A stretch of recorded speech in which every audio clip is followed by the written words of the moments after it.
छठा विधानसभा निर्वाचन का कल आखिरी दिन है मतदान का, और अभी साइलेंस पीरियड चल रहा है।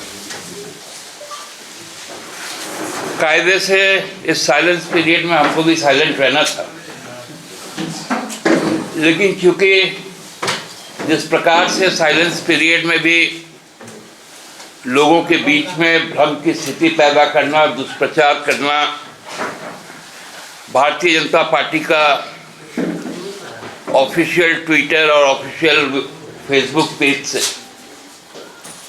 कई प्रकार के ऐसे ऑडियो वीडियो चल रहे हैं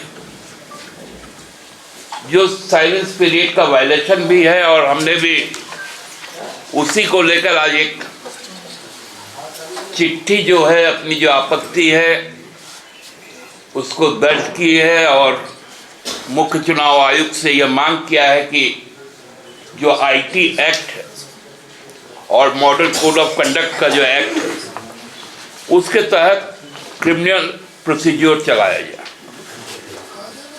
क्योंकि हम सबको ही जानते हैं इस चुनाव को जिस प्रकार से घृणा की भाषा बोलकर,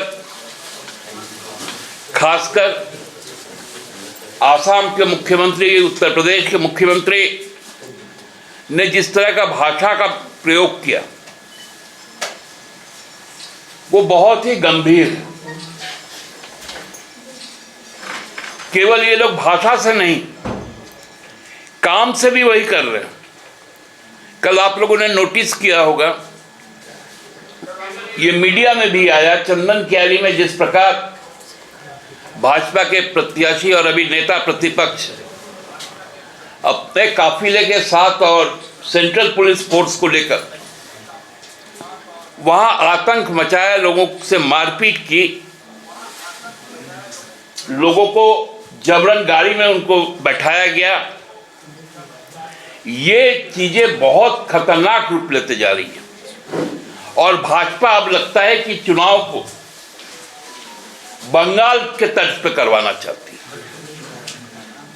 ऐसा पहली बार ये आपसी कार्यकर्ताओं का जो सौहार्द बना हुआ रहता था उसको तोड़ने का काम किया गया, भाजपा के द्वारा लगातार प्रोवोक किया गया। आज सुबह भी देखे होंगे आप लोग, खबर आई दुमका में अग्रसेन भवन, वहां बाहर से कुछ लोग आकर बैठ गए। हमारे कार्यकर्ताओं को पता चला, लोगों ने शिकायत किया, पुलिस गया, 2 आदमी गिरफ्तार हुआ, बाकी सब भाग गए। एक धनबाद का सत्येंद्र सिंह, दूसरा विष्णु शर्मा, ये भागलपुर, इन दोनों को डिटेन किया गया। 4 लाख से ज्यादा राशि पकड़ी गई। ये कौन सा तरीका है? क्या केवल model code of conduct Bhajpa के विपक्ष में जो भी पार्टियां काम करे उसी के लिए लागू? भाजपा के लिए अलग नियम कानून है? चुनाव आयोग सोया हुआ है। बार बार हम लोग यहां से कंप्लेन भेज रहे हैं, संज्ञान तक नहीं लिया जाता।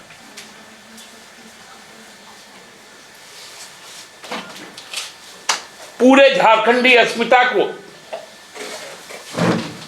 गाली दिया जा रहा है,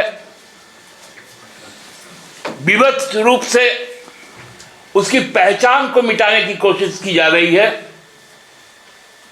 और चुनाव आयोग मौन है। खैर, कल का मतदान होगा, भारी संख्या में मतदान होगा। सभी लोग घर से निकले, और पूरे जो साजिश रचा गया था, इस साजिश के खिलाफ अपना वोट करें, क्योंकि अब हम लोगों ने एक नया नारा गढ़ा है। वो नारा है विकसित झारखंड गढ़ने की परिकल्पना है, हेमंत के साथ खड़ी मैया शक्ति कल्पना है। धन्यवाद। ज़्यादा तौर पे काम कर रहे हैं और उन्होंने गुहार भी लगाई है DCI से और ये भी कहा है कि हमारी सरकार बनेगी तो ऐसे लोगों को हटाया। आप बताइए, पूरा का पूरा यहाँ प्रशासनिक महकमा चुनाव आयोग के अधीन काम कर रहा है। हम लोगों ने महाराष्ट्र का DGP हटाने को कहा था, आपने उनको हटाया नहीं। जब बाध्य होकर चुनाव के 7 दिन पहले वहां का DGP हटा, आप हमारे जिलाधिकारी को हटा देते हैं, आप हमारे पुलिस कप्तान को हटा देते हैं, राज्य के पुलिस महानिदेशक को हटा देते हैं। आप ही का तो फरमान चल रहा है। आप जिसको चाहते जो कार्रवाई होना है सेंट्रल एजेंसी से, उसका एक आगाम ट्वीट आपके सांसद का आ जाता है। हम तो जनता के साथ, और बाबूलाल जी को अब क्या डरना? अब बाबूलाल जी तो उम्मीदवार खरीदते हैं। हम लोगों ने विधायक खरीदते बेचते देखा था, महाराष्ट्र में देखा, मध्य प्रदेश में देखा, कर्नाटका में देखा। पहला बार उम्मीदवार भी खरीदा जाता है,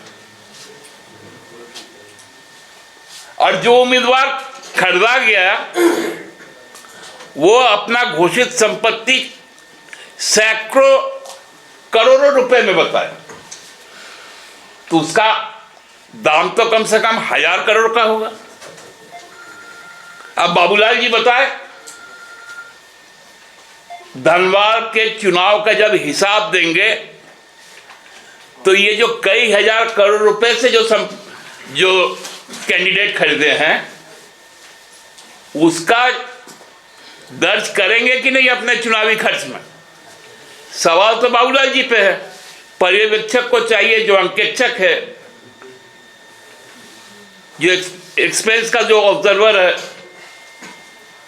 उसको निरंजन राय जी का जो खर्चा है अभी तक का चुनाव का, उसको भी ऐड कर देना चाहिए। उनको जो मिला होगा उसको भी ऐड कर देना चाहिए। उनको जो मानसिक प्रताड़ना हुई होगी उसका भी कंपेंसेशन ऐड हो जाना चाहिए। और बाबूलाल जी का खर्च, ये सारा मिला के कई 1000 करोड़ रुपए केवल एक विधानसभा का बाबूलाल जी के ऊपर में खर्च दिखना चाहिए। लेकिन आप लोग भी तो मदद कर रहे हैं बाबूलाल को वहाँ पे, क्योंकि मुस्लिम कैंडिडेट आपने खड़ा कर दिया है, उम्मीदवार देखा। यही तो झारखंड मुक्ति मोर्चा हिंदू और मुसलमान नहीं कर पाया। झारखंड मुक्ति मोर्चा मूलवासी और आदिवासी कर पाया। और हिंदू को लेकर किसने बयान दिया? योगी। नहीं, आपने मदद वहाँ की ना, वहाँ पे तो वोट भी अशोक जी, डिवाइड हो रहा है। अशोक जी, मैं आपको कहूं, ये प्रायोगिक प्रश्न आपको जहां से मिला है उनको कह दीजिएगा आप पे इन्वेस्टमेंट बंद करें। नहीं तो ये इन्वेस्टमेंट मेरा, आप बताइए। मैं आपसे बहस नहीं कर रहा हूं, मैं बहस नहीं कर रहा हूं। मेरा वहां अधिकृत उम्मीदवार निजामुद्दीन अंसारी है। हम चुनाव जीतने के लिए चुनाव लड़ रहे हैं। आप यादव और हिंदू और इस तरह का बात मत करें। ये पूरे पत्रकार फ्रेटर्निटी के लिए मेरा एक सलाह होगा, ऐसे सवालों को एंटरटेन होना आपके लिए शर्म की बात है। लेकिन आपके भी तो धन्यवाद। वो पत्रकारों से मारपीट कर रहे हैं। मैंने उसके लिए कल गिरिडीह में माफी मांगी।